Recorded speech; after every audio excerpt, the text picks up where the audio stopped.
Hello dear students, अस्सलाम वालेकुम। आज हम पढ़ेंगे band theory of the solids. तो बैंड थ्योरी ऑफ सॉलिड्स जो है एग्जाम में इंपॉर्टेंट क्वेश्चन में आता है, शॉर्ट क्वेश्चन में भी आ सकता है, लॉन्ग क्वेश्चन में भी आ सकता है।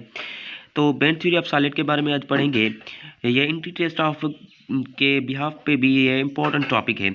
तो सबसे पहले हम पढ़ते हैं जो बैंड थ्योरी थी वो क्यों दी गई।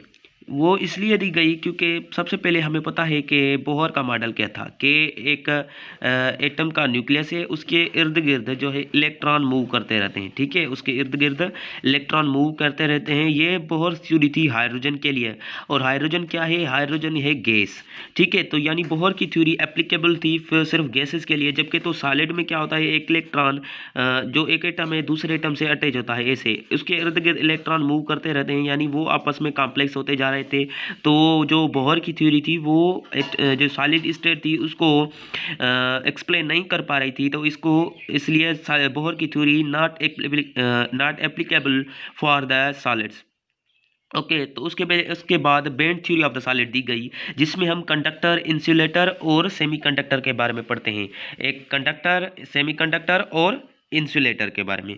तो सबसे पहले हम कंडक्टर के बारे में लिखते हैं कि कंडक्टर से क्यों जो है इलेक्ट्रॉन जो है फ्री होते हैं और क्यों इसमें से करंट पास होता है। तो आप देखिए कि कंडक्टर में होता क्या है कि वैलेंस बैंड, दो बैंड होते हैं कंडक्टर में, एक वैलेंस बैंड और दूसरा कंडक्शन बैंड। एक वैलेंस बैंड और दूसरा कंडक्शन बैंड। तो वैलेंस बैंड और कंडक्शन बैंड में क्या होता है कि कंडक्शन बैंड और वैलेंस बैंड दोनों आपस में इक्वल होते हैं। इसमें क्या होता है कि जो टेम्परेचर होता है, यानी कोई स्टेट होती है उसमें टेम्परेचर या कोई अदर चीज़ जो इन्वॉल्व होती है इसमें, तो वो सेम रहती है। यानी all of the in whole conductor the temperature remain same and electrons movement भी सेम रहती है। यानी इस यहाँ से इलेक्ट्रॉन इजीली मूव कर सकता है, यहाँ से कोई भी फॉरबिडन गैप यहाँ पे मौजूद नहीं है। और जो है इलेक्ट्रॉन इजीली मूव कर सकता है कंडक्शन बैंड से वैलेंस बैंड की तरफ, वैलेंस बैंड की तरफ से कंडक्शन बैंड की तरफ। आपने पढ़ा था कि यहाँ पे कोई एटम है, उसकी ये ग्राउंड स्टेट होती है, उसकी यह क्या होती है? ग्राउंड स्टेट होती है। ठीक है, उसके बाद उसकी वैलेंस एक्साइटेड स्टेट होती है, एक्साइटेड स्टेट। तो यहाँ पे भी ये क्या होता है कि ये वैलेंस बैंड है यानी ग्राउंड स्टेट है, और ये एक्साइटेड स्टेट है। यहाँ पे दोनों इक्वल हैं। वैलेंस जो है बैंड जो बैंड और कंडक्शन बैंड दोनों इक्वल हैं, इसलिए इलेक्ट्रॉन इजीली यहाँ से मूव करके यहाँ की तरफ आ जा सकता है और यहाँ से नीचे आ सकता है। यानी यहाँ पे कंडक्टर में क्या होता है कि इलेक्ट्रॉन इजीली फ्री मूव करते हैं वैलेंस बैंड से कंडक्शन बैंड की तरफ। इसलिए हम कहते हैं कि कंडक्टर्स और बेस्ट जो है एग्जाम्पल है जहाँ से करंट इजीली पास करता है। उसके बाद सेमीकंडक्टर के बारे में बात करते हैं। तो कंडक्शन बैंड और वैलेंस बैंड के दरमियान एक गैप होता है जिसको फॉरबिडन गैप कहा जाता है, और ये गैप इस्तेमाल होता है। इसलिए इस्तेमाल होता है कि अगर हम इसका थोड़ा सा टेम्परेचर बढ़ा देना तो इसकी काइनेटिक एनर्जी बढ़ जाएगी। और हमें पता है कि जब हम टेम्परेचर किसी सेमीकंडक्टर का बढ़ाते हैं तो उसमें से रेजिस्टेंस का कम हो जाता है। तो क्या होगा कि वैलेंस बैंड से इलेक्ट्रॉन इजीली मूव करके, जंप करके, फॉरबिडन गैप से जंप करके ऊपर कंडक्शन बैंड की तरफ चले जाते हैं। कुछ ही इलेक्ट्रॉन होते हैं जिसके पास एबिलिटी होती है कि वो जंप कर सकें। इसलिए अगर हम टेम्परेचर बढ़ाते जाएंगे तो बहुत से इलेक्ट्रॉन मूव करते जाएंगे कंडक्शन बैंड की तरफ, इसे और आसानी से करंट पास कर सकता है सेमीकंडक्टर से। ठीक है, तो जो है हमारे पास सेमीकंडक्टर के टाइप दो होते हैं। एक तो बेस्ट कंडक्टर जो होते हैं हमारे पास सिलिकॉन और जर्मेनियम, ये दो टाइप हैं, 4 ग्रुप से रिलेट करते हैं पीरियोडिक टेबल के। तो ये दो सेमीकंडक्टर हैं।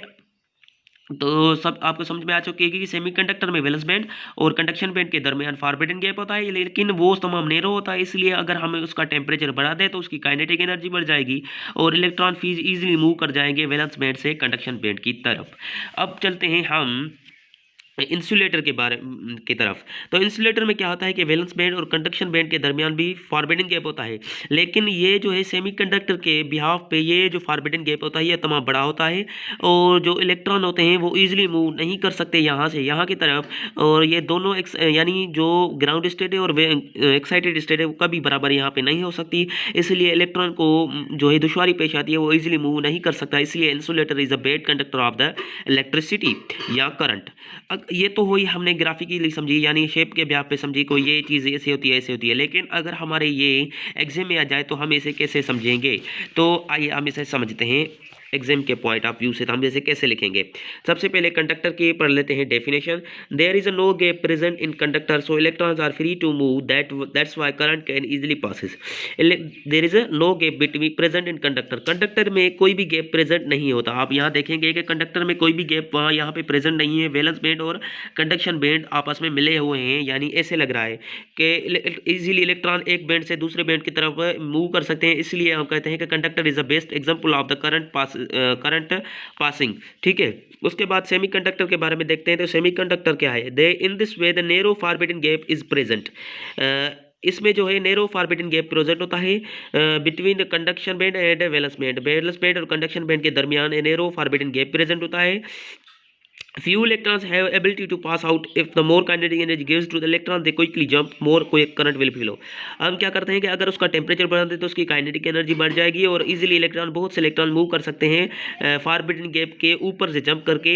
वो वैलेंस बैंड से कंडक्शन बैंड की तरफ जा सकते हैं और कंडक्शन बैंड से वैलेंस बैंड की तरफ जा सकते हैं, इसलिए सेमीकंडक्टर आल्सो पासेस करंट। उसके बाद हम पढ़ते हैं इंसुलेटर की डेफिनेशन क्या हो सकती है।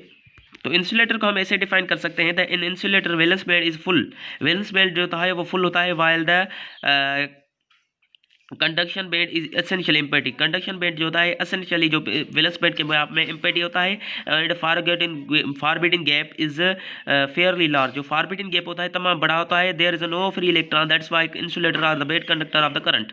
इसमें फ्री इलेक्ट्रॉन भी नहीं होते, यानी वैलेंस बैंड से कंडक्शन बैंड की तरफ जाने के लिए वो जो फॉरबिडन गैप होता है तमाम बड़ा होता है और इलेक्ट्रॉन फ्रीली इजीली मूव कभी भी जंप नहीं कर सकते, इसलिए इंसुलेटर जो होते हैं बेस्ट कंडक्टर होते हैं करंट के।